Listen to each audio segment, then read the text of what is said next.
All right, welcome back. It's really good to see you today. Hope you're doing well. We're looking at Kansas City Chiefs and the 2020 offseason. We're just right here, right on top at the start of March.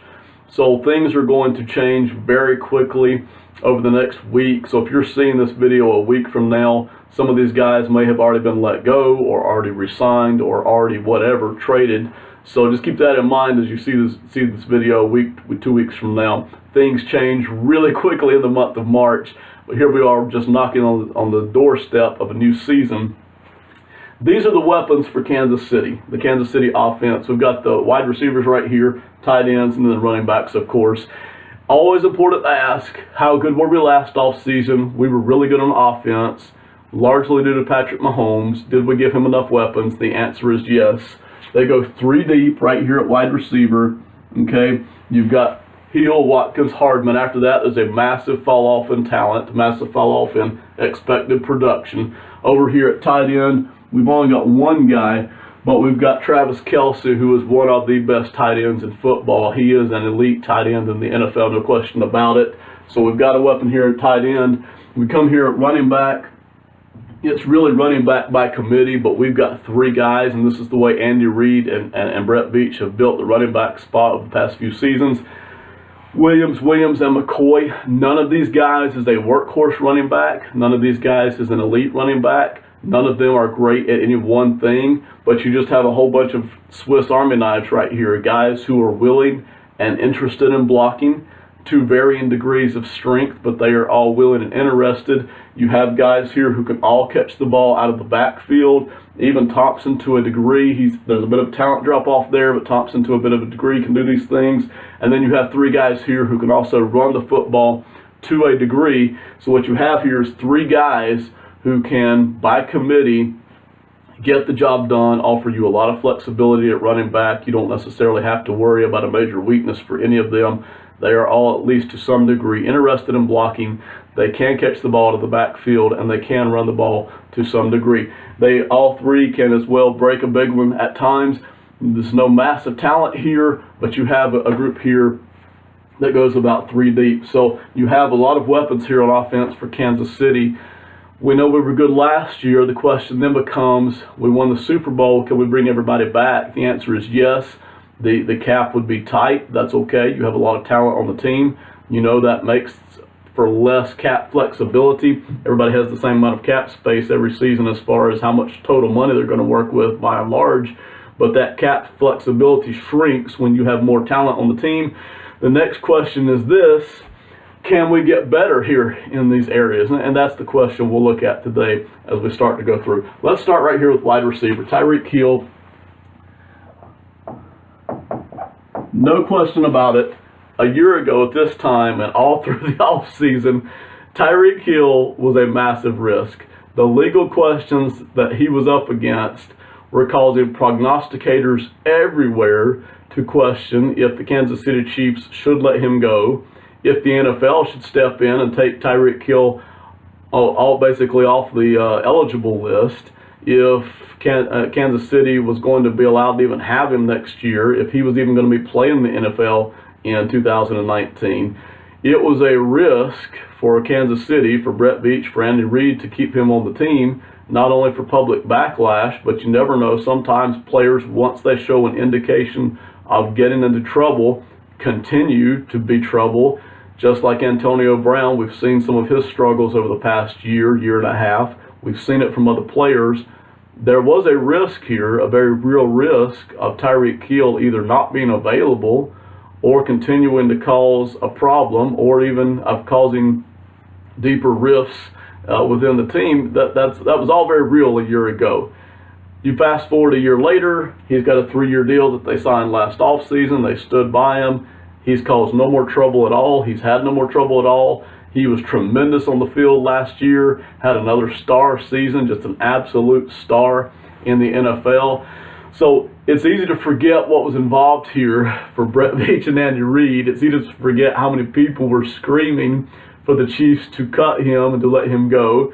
It's easy to forget how many people were screaming at the NFL to step in and exert some discipline. And it's easy to forget what other players or other teams have done, not only creating trouble in the locker room, but just creating this public pressure by the trouble that they found themselves in. And here we are a year later, a Super Bowl win later, a star season later, and all of that is quickly forgotten. The result of that, though, is this. The Kansas City Chiefs got a pretty good deal for Tyreek Hill's services over the next 3 seasons, in addition to which they've got some leverage moving forward that they might not otherwise have with Tyreek Hill. There's no question at $17.7 million, and I think it's pretty close to the same for the next 2 seasons as well. So for the next 3 seasons, Tyreek Hill is playing not at a massive discount, but at a bit of a suppressed salary cap number versus what he could have gotten had he hit free agency this offseason, or had Kansas City had to negotiate a full contract with him, had there been no legal troubles in last offseason. The result is Kansas City got him for 3 seasons, about $18 million a season, which he could have, if he hit free agency, gotten around $20 million a season, no question about it. Maybe even more. He could have even hit the $23 million number, depending on who wanted him. He could have hit that kind of a number. He could have gotten a 5-year deal. He could have had a guaranteed amount of somewhere between $40 and $60 million. Kansas City instead gets him at somewhere around, I think, a total of $23 million guaranteed. After this offseason, they'll have him already signed up for 21 and for 22, with only about $6 million guaranteed in that, and a salary cap number that is not a massive discount, but it's suppressed. And so what was a big risk for Kansas City, not to sign the deal, but to stand by him under the face of so much public pressure, which they did, and they knew the talent that they had, and that's why they stuck by him. So what was a risk instead turns into a very team-friendly deal here. And moving forward, when you look at the 21 offseason and the 22 offseason, Kansas City would have leverage because Tyreek Hill has so little guaranteed money involved in those 2 seasons. It starts to create in his mind and his agent's mind, what can I do in case I get injured if I'm facing an injury and I don't want to come back and play for $5 million or $10 million. I want to keep getting these high cap numbers. Guaranteed money is the way to go. Let me re-sign another extension with Kansas City that gets me more guaranteed money but still offers a bit of a discount. It just creates leverage that you didn't have a year ago before all these legal troubles were there. So for Kansas City, yes, there was a massive risk a year ago, but that turned out to be a great deal for the team. So I'm going to put that there as well. Great deal for the team. Beautiful deal for Brett Veach and Andy Reid. You move down here to Sammy Watkins.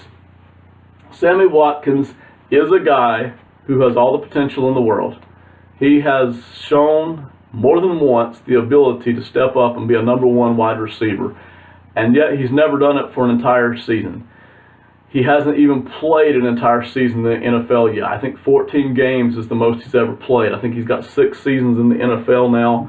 14 games is the most he's ever played in a season. With Sammy Watkins, the potential to be a #1 is there. You can see it every time he steps on the football field. You can see the potential there. He's been a good player for Kansas City. He has not been $21 million a season good, and that's what Kansas City is looking at paying him next season. Now, they did it last season, and I think pretty close to that the year before, but this year, for the first time, they've got an option here.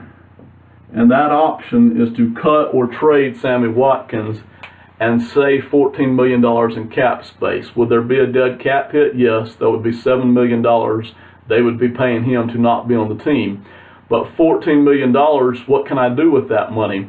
Well, I could also sign a linebacker for about $5, $6, $7 million, plug a major hole at linebacker.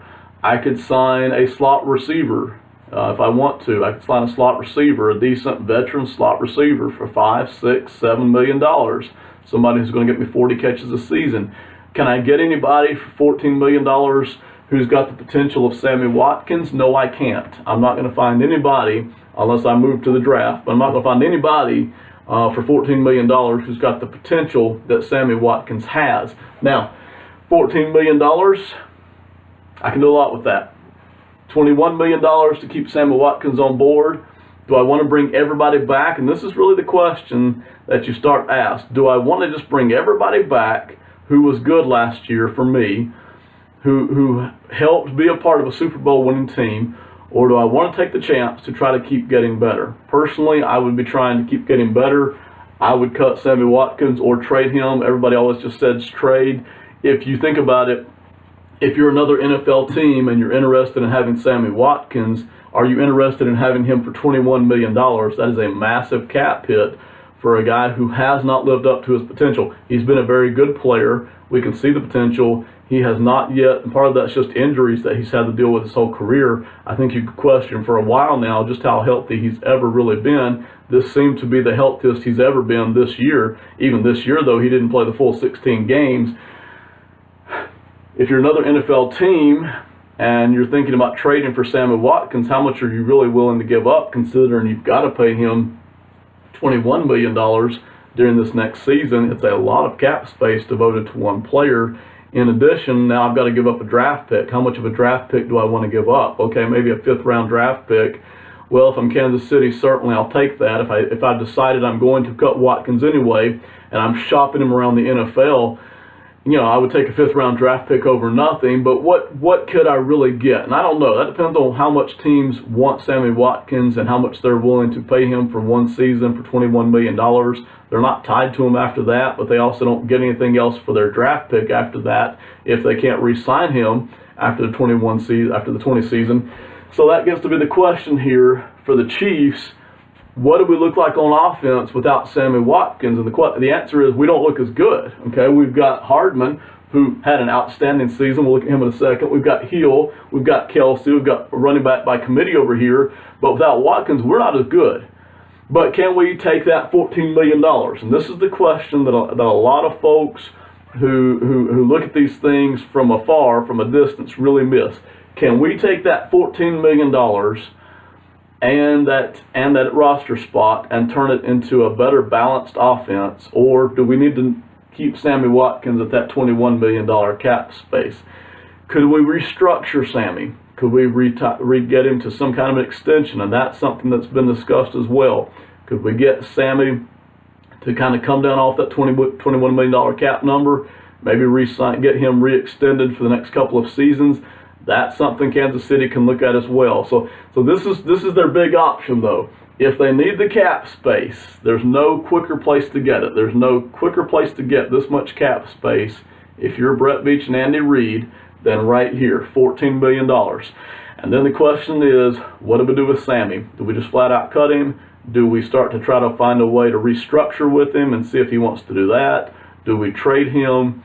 These are the choices, and I would be inclined to try to trade him and keep that $14 million cap space available, but we'll see what they decide to do. That's what you got there with Sammy Watkins. Mecole Hardman, great draft pick. I mean, just a great draft pick here.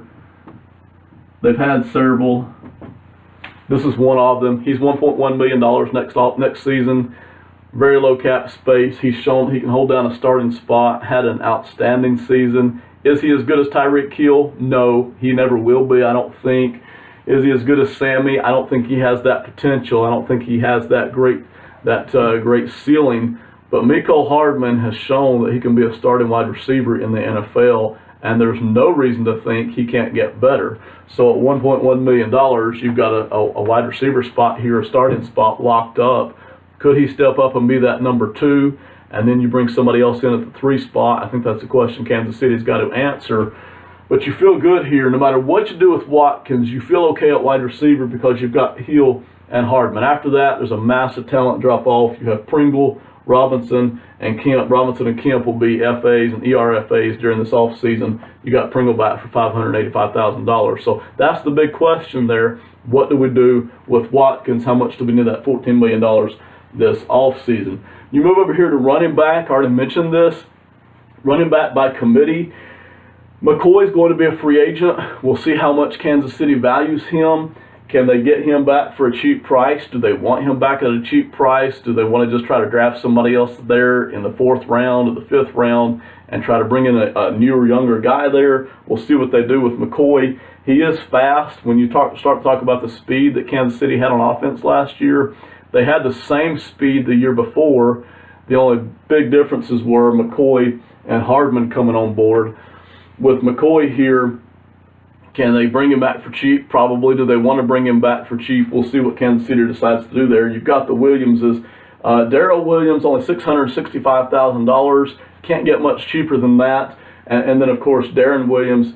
He's $2.8 million next season. If Kansas City wants to try to upgrade at running back and they decide we don't want to bring back Darren Williams, they've got a club option here on Williams. And again, I don't know why guys are being encouraged by their agents to sign these deals that include club options in the second or third seasons, but they are. We've seen an increase in this lately. This club option, $2.8 million. They could just say we're not going to re-sign that club option, and I forget the deadline for that, but they could just not bring him back at all and not have any dead cap space locked in there, save about $2.8 million if they want to. If you don't bring back McCoy and Williams, then that means Kansas City's looking to upgrade at running back. If they bring back Williams and McCoy, that means that they're very, very happy with this running back by committee approach. These guys who can just do a little bit of everything and not do anything well. You move over here to tight end. Travis Kelce, absolutely an elite tight end. Here's an interesting thing with Travis Kelce. $11.2 million is his cap number. If he were to become a free agent today, which he won't, there's absolutely no chance Kansas City is going to let him go. If he were to become a free agent today, though, based on how good he is, and he still looks like he has several years left of being about that good. It doesn't look like age is starting to creep in on him at all. When you look at Kelce, if he were to hit free agency, I don't know that he would get a full 5-year deal, but I do know he could probably make more money during per season than $11.2 million of a cap number. He could probably, and I'm guessing here, but he'd probably get $14-15 million a season, probably get a $3 or $4 million deal with probably about 25-30 of that guaranteed is what Kelce could probably get. So when you look at Kansas City, they've already got a pretty good deal here with Travis Kelce. They don't have to do a thing with Travis Kelce. He's $11.2 million this offseason, and I think next offseason he's something like $8.9 million, $9 million cap number, which is a great deal they would be getting off of Travis Kelce. He is an elite tight end. He is absolutely one of the best weapons in the NFL. Patrick Mahomes uses him just as such. He is an outstanding weapon and really part of the thing that makes the offense go. Here's the interesting thing about Kelce, though. His dead cap hit is $2.0 million. So if for some reason you wanted to try to find cap space, you could do it. There's no chance they're going to do it. But here's the point. They only have $2 million of guaranteed money tied up in Travis Kelce over the next 2 seasons. By the time Travis Kelce plays those 2 seasons, he's going to be 2 seasons older. He also runs the risk of getting injured.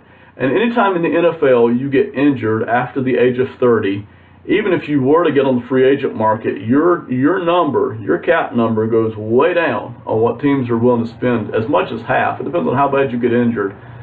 So if I'm Kelce and his agent, I'm totally happy with making $11.2 million this season.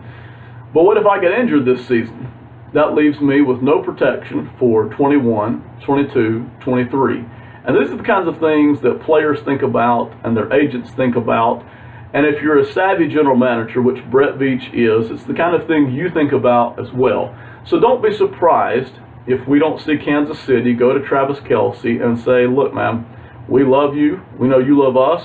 We know you're one of the best tight ends in football. We know you like being here in Kansas City. But we also realize that we have no obligation to pay you if you were to get injured this season. Beyond this season, we wouldn't have to pay you anything in 21. You have no protection there. And so the trade-off for Travis Kelce could be this. And I don't know. You never know what a player's thinking, what advice an agent is giving him. If I'm Kansas City, I'm going to go to Travis Kelce and I'm going to talk to him about some kind of an extension for 21 and for 22, maybe even for 2023, not with any guaranteed money in 23. But the point is, you could get Kelce locked up for the rest of his good playing years here in Kansas City and probably get a modest cap number out of that. That's what you're after if you're Kansas City. Yes, I've already got a modest cap number for the next 2 seasons, but what if because Kelce and his agent are worried about not having any guaranteed money in 2021, and they're concerned about the age factor maybe starting to kick in, and is starting to be concerned about an injury without any dead cap space, without any guaranteed money to defend me and protect me here. What if I could get Travis Kelce at a good, solid cap number for the next 5 seasons? And that would be 2020, 2021, 22, 23, and 24. I could keep one of the best guys in the NFL who seems to love being in Kansas City, who fits in here. What if I could get him at a modest cap number, say, I don't know, $10 million a season? That would be a very modest cap number for a guy who is this good. Would Kelce and his agent be willing to sign such a deal? I have no clue. They might look at that and just absolutely laugh.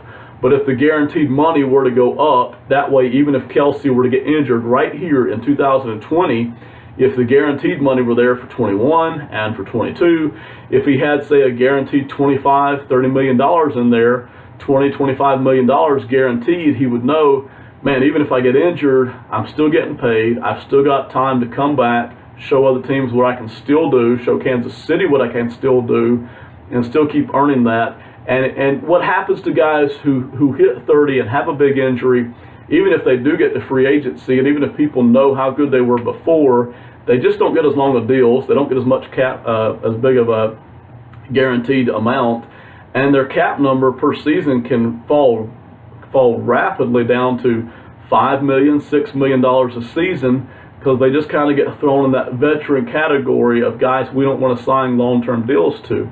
So this is something I think Kansas City could look at right here and set themselves up very well moving forward, because you just don't know what's going to happen right here, what you're going to do with Sammy Watkins. You also don't know what else is going to happen talent-wise. Here's a way to sign Kelce at a modest cap number. It's something to think about. Kansas City may not move on this at all. They may not even touch it.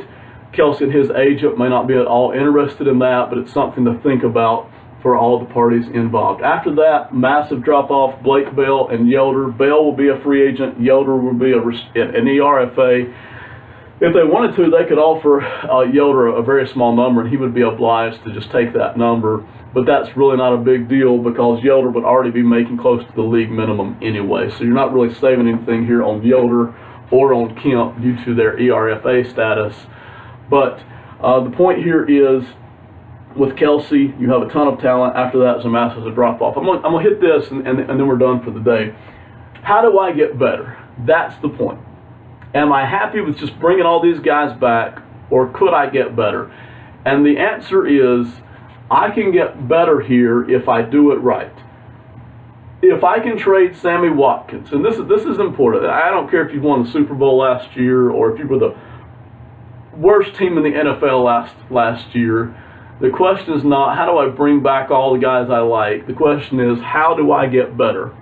Or how do I save money here in this area, stay just as good as I was last year, and then take that savings and apply it to another part of the team and make that part of the team better? That is always the question. If I take Sammy Watkins here, and let's say I find a team who's willing to trade for a 4th-round draft pick, and I pick up a 4th-round draft pick, I don't have any clue if anybody would be willing to take that or not. They might be willing to offer more than that. Don't know. But let's say I could get a 4th-round draft pick this year, and I take that $14 million and I apply that, and I get a veteran tight end. You can get a solid tight end, usually in free agency, $7, $8 million. And so instead of Kelce, I have 2 guys here at tight end who are capable of catching the ball, of blocking, of challenging defenses. And I've got 2 tight ends here. Now, Kansas City and Andy Reid may not be at all interested in the 2 tight end offense, but we've seen it work very well in the past. The reason I bring that up, what we're seeing from NFL defenses is that they're actually getting smaller and smaller, because instead of a linebacker in the middle of the field, they're actually adding on another safety or another cornerback, playing a lot of nickel and dime. And when you as a team can put out 2 tight ends out there, you create some real matchup problems. So even if I can't get another wide receiver here who's as good, I could take that 4th-round draft pick, or maybe one of my 3rd-round draft picks, and I could draft another guy right here who could offer me some real potential here at wide receiver. I'm not hurting over a lot here because I have Hill and Hardman, and maybe Hardman gets even better. So I could potentially still have 3 guys that I can look to throw the football. I could even take a little bit of that money and turn that over here into the running back spot and get a guy who can really run the football and create a bit of a punch up the middle. I could actually get better on offense if everything works out. There's no way to know that. There's no way to know if the tight end I bring in for $6, $7, $8 million turns out to be worth that money or not. But I could at least get a guy in here who I know can catch the football, who I know could get me 40 or 50 catches a season, who I know if Kelce were to get injured, I've got a guy here there's not a massive drop-off with, a guy who is at least a solid starter in the NFL. I've got a guy here who, if I wanted to put 2 tight ends on the field at the same time and really create matchup problems for a lot of the nickels and the dimes we're seeing in the NFL, I could do that. Or I could force other teams to start bringing in less talented players at linebacker to match up with me at tight end. That's an option. My offense has actually gotten better if I could do that, and if I could upgrade the running back position by putting in a guy who can really run the football to a higher degree than what these guys can do it, because these guys are all capable. But you start to realize that there's more than one way to build an offense in the NFL. There's more than one way to create matchup problems in the NFL. And so you start to think about, what can we do with this $14 billion? And Kansas City may not be at all interested in that. They may just re-sign Sammy to some kind of a restructure or some kind of an extension. They may find a way to just get that cap number down. They may trade him. They may not find a good trade offer. They may cut him. We'll see what happens. But that is stuff you have to look at if you're building a roster. How do we get better? And this is one way that you could actually lose a good player and get better on offense, simply because you're deeper at tight end, you're more stout at running back, and you still haven't had a major fall off here at wide receiver if you cover it correctly. Maybe even if you bring in, say, a veteran slot receiver of some sort. All things to think about. We've all got our different ways of doing that. I'm sure you guys have thoughts on that, so it's a pleasure to have you with us today. We'll see what Kansas City does moving forward. I didn't touch Anthony Sherman. He'll be a free agent. We'll see if they want to bring him back, that fullback as well. Thank you so much. Have a great time. We'll see you next time. Bye.